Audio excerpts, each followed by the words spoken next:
Sorry guys, I'm just like checking a lot of work to do today, but I really wanted to come on and do this video really quickly. Like barely any makeup on, like she could see what I'm wearing. I just wanted to come in quickly while the our sweet nanny Joyce is with Aiden and just kind of go over what I learned from my birth experience, and it's going to help you because it has to do with any desire. That means there's nothing you cannot be, do, or have, right? In this lifetime, we came here to co create with God. So to ask God for what we want and to believe is possible according to your faith, be it unto you. So you could have whatever you want. So you have not, because these list of things I'm going to go over right now. Okay. So very important. So what I learned from my birth experiences, which for me, typically anything I write down comes true. So if I write it, it's happening. Okay. So I set the intention, I desire it, and that's it. That's all it takes. My desire, I put out there, and then I write it down and make it plain. So write the vision, make it plain. I write the vision down. So whatever I write down comes true. Sorry, I just had like a tall glass of orange juice I just juiced.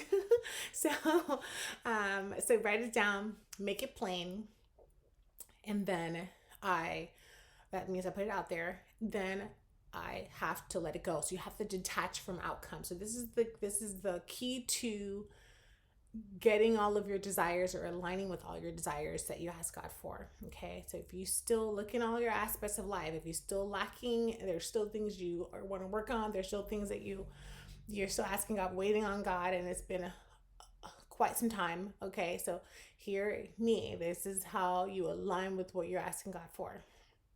Okay, this is a secret. You write it down. So you desire it. So it's funny because whenever I get a desire, like whenever something comes to me and it's like, oh, I decide that. So you have to actually decide that you want something, or decide that this is going to be the change, or decide that this is the day that you are requesting something. Does that make sense? So you're deciding. So whenever I say, oh my God, that would be nice too, or I would love that too, then I say, okay, God, I decide.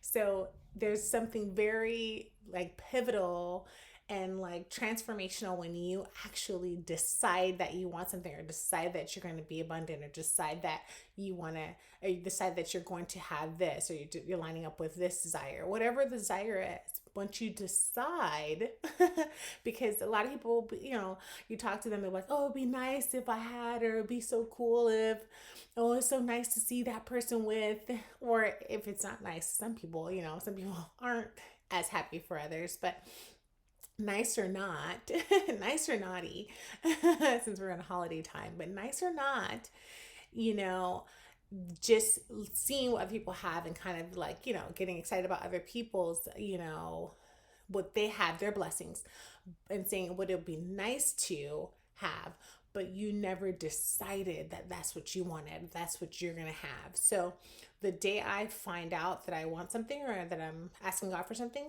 I actually make a very plain statement out to the universe, because guess what? Our words, power, life and death. So there's power in our tongue. So I use my tongue. Okay. And I actually say, I decide that. So I decide that. Wherever it's, I decide that I'm completing my master's program. I decide that I'm a mother of three. I decide, very specific. I decide that I live on a house on the hill, whatever it is. You have to decide. So once you decide, that's what you want. You state the desire, you write it down, make it plain. I know I keep repeating it, but it's because somebody needs to hear it like 18 times for them to get it. So, so decide. So once you decide, you write it down, make it plain, and then you have to detach from the outcome. So when I say detach from outcome, or give like 0 F's about if it happens or not. So here's the secret. This is the biggest piece. So can you forget that you asked God for something. So I know it's hard for some people, right? Because you're in the heart of it. Like, where's next meal going to come from? I'm taking finals this week. It's the pressure's on at work, or it's very the task list is getting longer, and you feel overwhelmed. Anxiety's high, depression's high, and so it's difficult, right, to see past the senses, right? That's what you can see, taste, smell, what's in front of your face, because in order to align with what God has for you, what you're asking God for, you have to see past the senses. And this is where the secret is, guys, because faith is unseen. So it's the unseen, unseen, seen. Okay.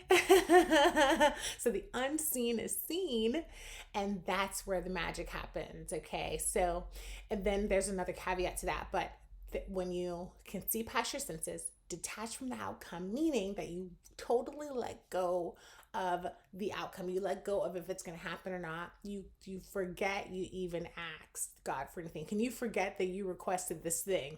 That's huge. That's a big deal. Some people can't. Okay, so can you stop drowning in the wallow of it, and can you forget that you even asked? So you have to literally tell a different story or sing another song while you're waiting for it to execute. Does that make sense? That's the first secret. Second secret is, sorry guys, my clip-ins. Second secret is you have to let go and let God. So that saying means that you have to let go of the execution and the how. And I said this in my video because the ego wants to know, how is it going to happen? So the ego wants to know, with all these limitations, with my education, with my, history, with my background, with, with the competition that's out there, with so many people with the same business, the ego wants to know, how is it with my health? How is it going to happen? So the ego wants to keep you in that box, that trap box. The ego is trying to keep you safe from the unknown, safe from the, that unwalked territory, or that unseen. So the ego is trying to protect you. So the ego wants you to figure out, and that second, how is it going to be executed, which we know that you can't fathom, because his thoughts are higher than your thoughts and his ways are higher than your ways. So you can't even fathom, and the ego knows it. So you get stuck again and you're back in this vicious cycle.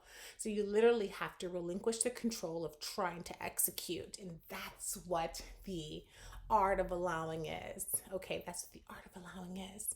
And so once you get to that point, then that's where the magic happens, that unknown, where God has the most fun of delivering it to you. Like, how in the heck did this happen?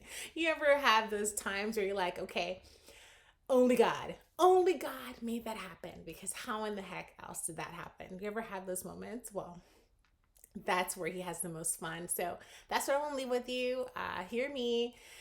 And that's all I wanted to say for today. What I learned from my birth story, and then again, trust in the process. So that trust in the process is everything we talked about, letting go of the unknown. So how is it going to be executed, that unknown factor? And then also seeing past the senses. So seeing past what you can see in front of your face, and the unseen seen. Anyway, that's it for now. I'll see you in the next video. Bye guys. Mwah. Messy.